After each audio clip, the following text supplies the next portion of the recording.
Day bat ka statement mo kabalami na education minister bedon jengi isar la mendebui ba AI kajing maham yengi kino hikai SSE baladangim call off ya kanik agitation bat late pai chalaki school nakaliang jong government kan ot lene khati ya katulop jongi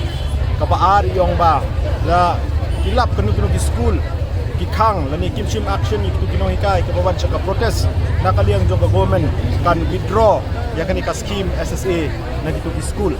tingi na kaniang jongi ngila hadin mangiyo iya ka to ka statement ngila penlong ya ka meeting ka bakirki ha kani kujaka pada ka way ka sur ngila shim ya karai ba ngidawa ba education minister uday ban panma mardor lashay uday ban panma mardor lashay ha kabay day ban kani ka statement ka ban nakaliang jongu penmi pada da umla banle kumta kadai ka jingpen bor jong ka sarkar jela yang i baro khan 8,000 sanspa saupuwe ngut kino hikai SSE bangin le ya ka mass resignation katung ka jing skutu kajonga kajungpi baladang le ya ka mass resignation ka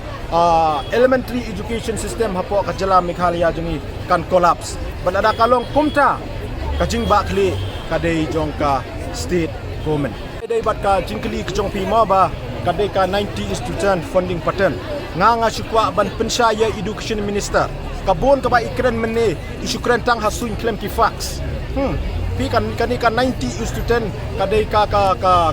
funding share ka sharing pattern ka ba for the whole project lani the whole proposal 90 student as far as salary matter is concerned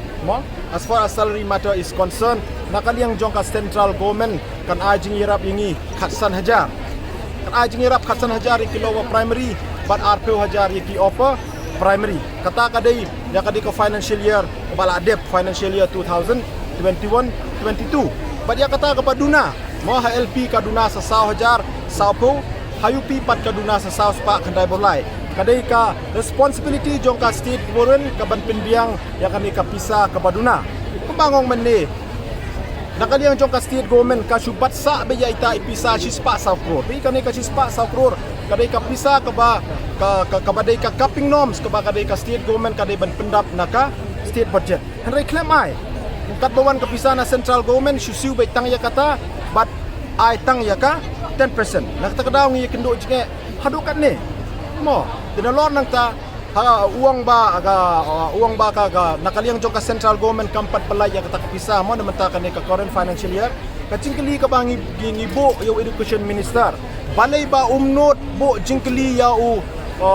chief minister badon brom jingi sar Conrad ki sangma ibabat ya ka atnat finance department ba balay ba tibat sa ya kani ka balance amount ka ba 1,000 crore kabadai na mentaban penkam basiu ya kotulok jongi jong by February and March hado mentah hapo finance department